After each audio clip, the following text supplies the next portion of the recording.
Menentukan masa depan bukanlah hal yang mudah bagiku. Tak terasa, waktu mengikis sedikit demi sedikit sampai aku lengah. Shino. Max. Maker. Maker. Maker. Maker.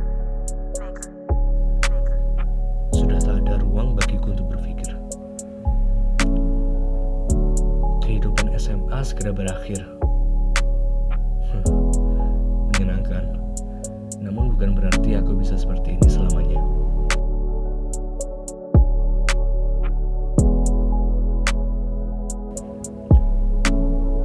Louis bilang dia akan menjadi polisi.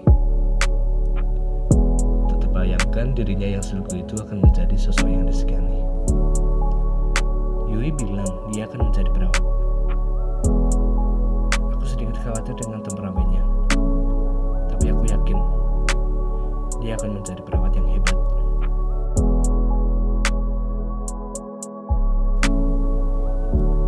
Bagaimana denganku? Aku selama ini belum terlalu serius memikirkan tentang hal seperti ini. Shino. Max. Maker. Mungkin ini dosaku, Maker. terlalu dimanjakan oleh waktu. Aku bahkan tidak tahu alasanku sendiri masuk ke kafe ini. Mungkin Tuhan ingin menunjukkan sesuatu padaku.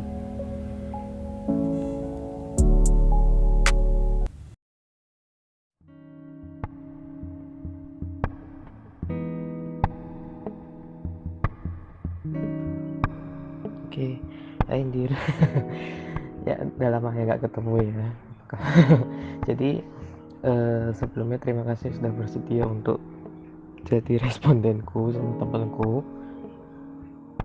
Jadi aku di sini mau tanya-tanya nih seputar pembelajaran Nihongo di D3 Bahasa Jepang UGM ya, karena ya walaupun kita satu institusi bukan derajat sih, apa ya, outputnya kan mungkin beda, sama mungkin karena kamu D3 kan jadi mungkin akan lebih banyak praktek atau bagaimana. Itu aku penasaran itu kayak apa. Jadi kita mulai aja ya. Jadi pertama itu aku mau tanya, di sana tiap tahunnya perangkatan itu masuknya berapa orang ya? Hai Panji, udah lama banget ya nggak ketemu. Oke, langsung aku jawab aja ya. Kalau di D3 Bahasa Jepang itu mulai angkatanku itu cuman nerima sekitar dulu awal-awal 32 sih. Sekarang kayaknya cuman tinggal 28 gitu.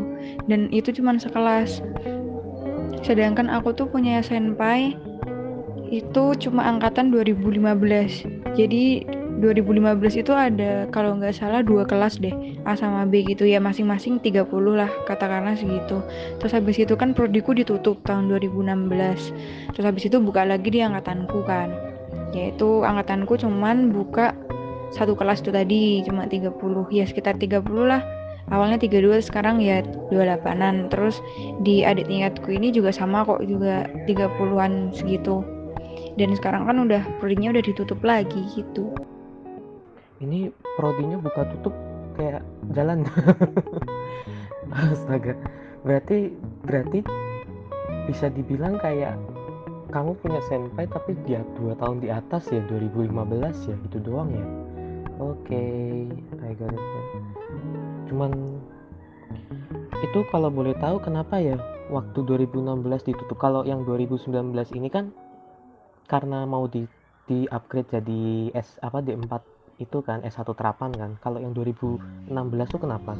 Wah, kurang tahu sih Ji, itu aku kenapa tahun 2016 ditutup. Nanti coba tak tanyain dulu aja ya kalau gitu. Next question aja. Oke deh, siap. Nanti dikabari ya. Oke, next question. Jadi terus aku mau tahu untuk apa namanya, buku yang digunakan selama pembelajaran ya. Bukunya yang dipakai tuh apa sih? Kalau di S1 itu kami pakainya Minano Nihongo, Shokyu sama Chukyu. Sokyo sama Jugyo masing-masing 1212 gitu. Kalau di sana pakainya apa ya? Ke di D3. Kita juga pakai Minano Nihongo 1, 2 sama Dekiru Nihongo kalau nggak salah. Itu udah yang kayak next levelnya gitu loh. Terus kalau kanji kita pakai basic kanji buku yang vol 1, vol 2 sama kayaknya ada vol 3 nggak sih? Cuman itu kayak mandiri aja sih, senseiku bilang kalau kalian mau beli bukunya ya pakai aja, kalau enggak ya enggak. Sama ini yang fotokopian kecil ini tuh kayak kosakata gitu loh, jadi per Minano Nihongo tuh ada buku kecilnya kayak isinya kosakata gitu, jadi kita bisa ngapalin kosakatanya lewat. Oh iya sama sih. Paling yang Dekiru Nihongo-nya aja aku nggak pakai Dekiru Nihongo sama sekali. Sama basic kanji. Aku nggak pakai itu juga. Oke, jadi ke next question ya. Kemudian aku mau tanya nih, dosennya di sana, sensei-senseinya ada berapa sih? Sama ada native-nya nggak? Setauku ada native kalau nggak salah si Mizu Sensei ya, tapi nggak tahu sih, mungkin kalau ada yang lain. Nah itu ada berapa dosen, ada native-nya juga nggak?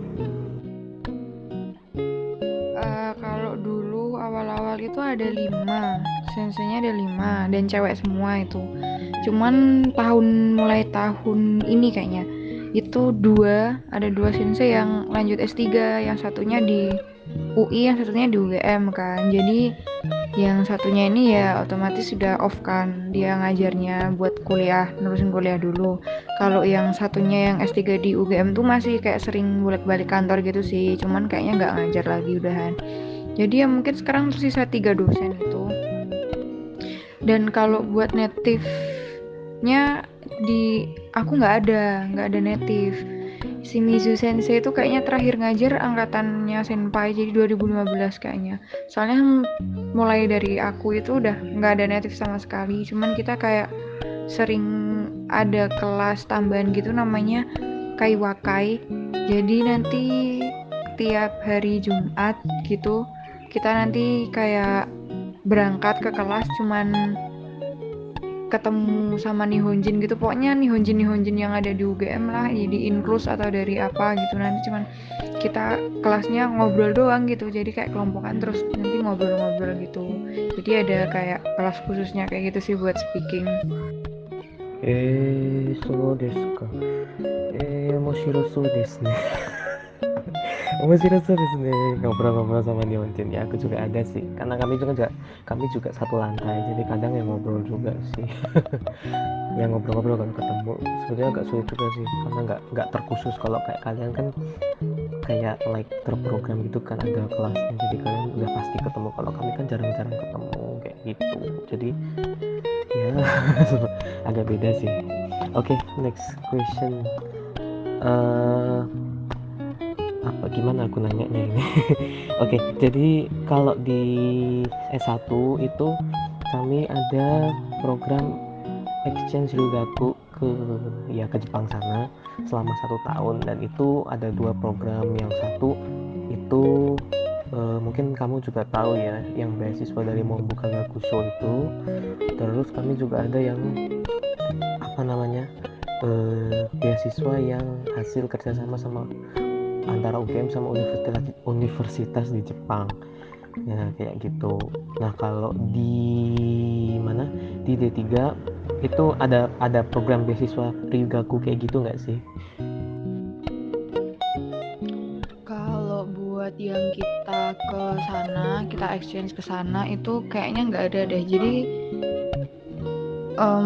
kita mandiri gitu loh, nyari sendiri. Kayak ini ada kok, udah ada yang exchange ke sana, ke Fukuoka Daigaku, ke Chiba University, Saga kayak gitu. Cuman ya mereka kalau yang itu cari info sendiri gitu loh. Jadi bukan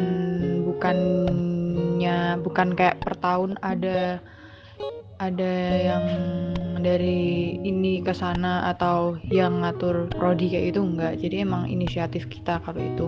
Cuman kalau misalkan yang pertukaran yang tiap tahun ada itu dari SUA University. Jadi mereka yang kesini sih Jadi bukan kita yang ke sana tapi mereka yang ke sini.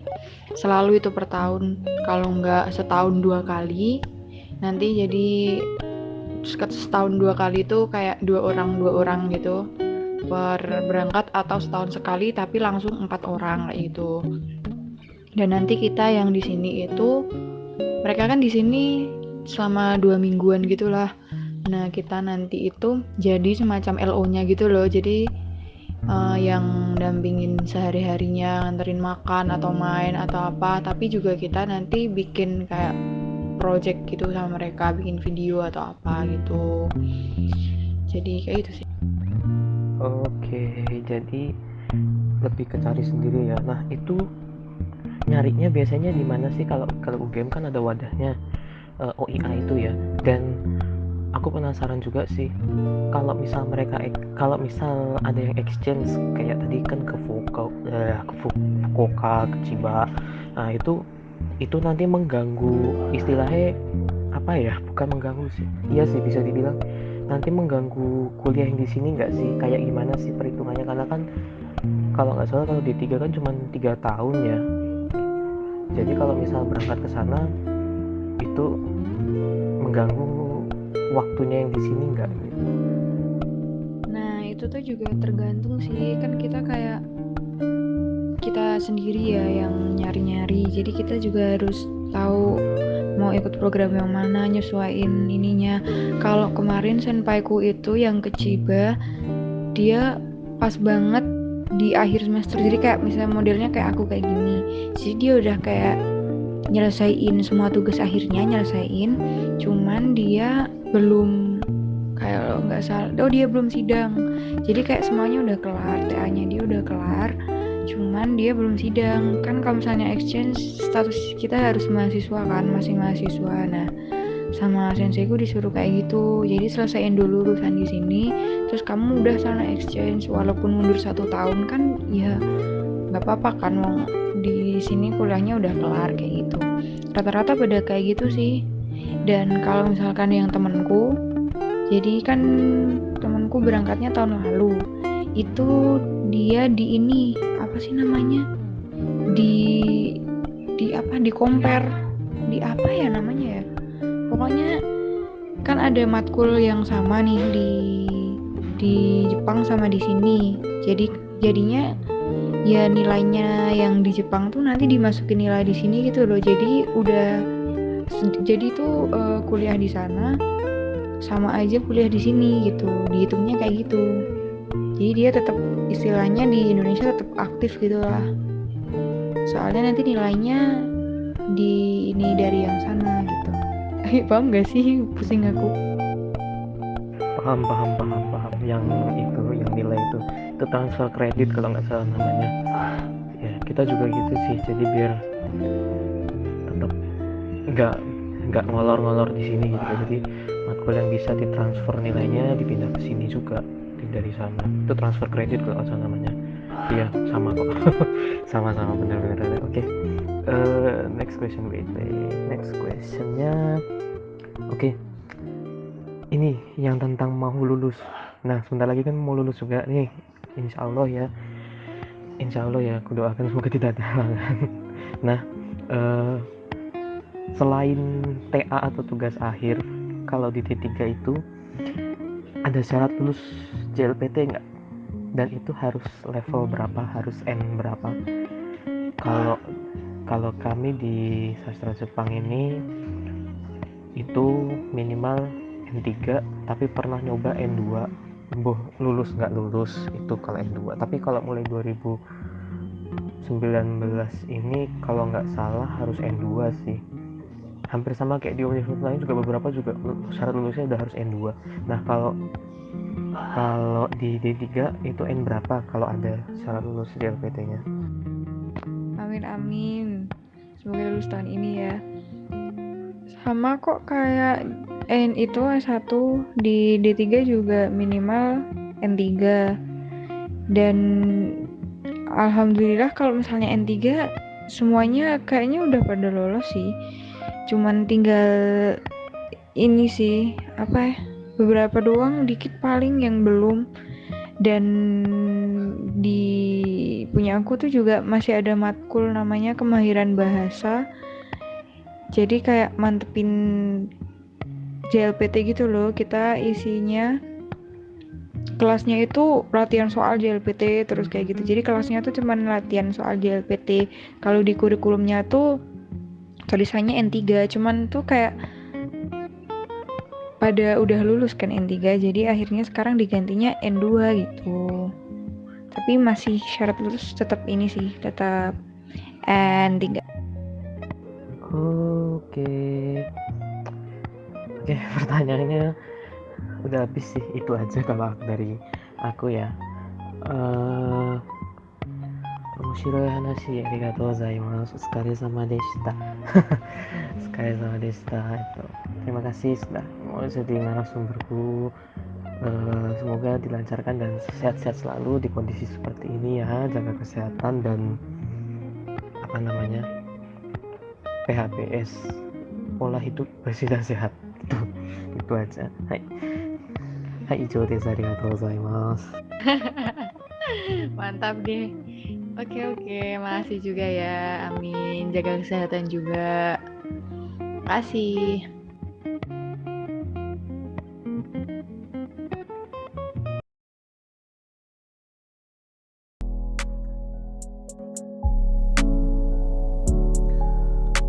Bahasa Jepang menarik. Indonesia memiliki hubungan yang baik dengan Jepang. Tentunya lapangan pekerjaan yang ada juga banyak. Apalagi berkat Yui, aku sudah mengenal bahasa Jepang meski sedikit.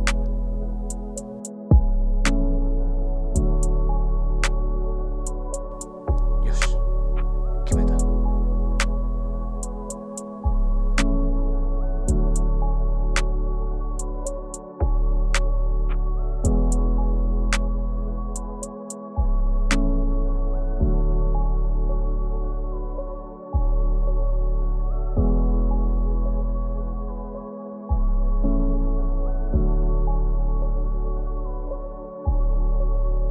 Shino. Max. Jane. Maker. Maker.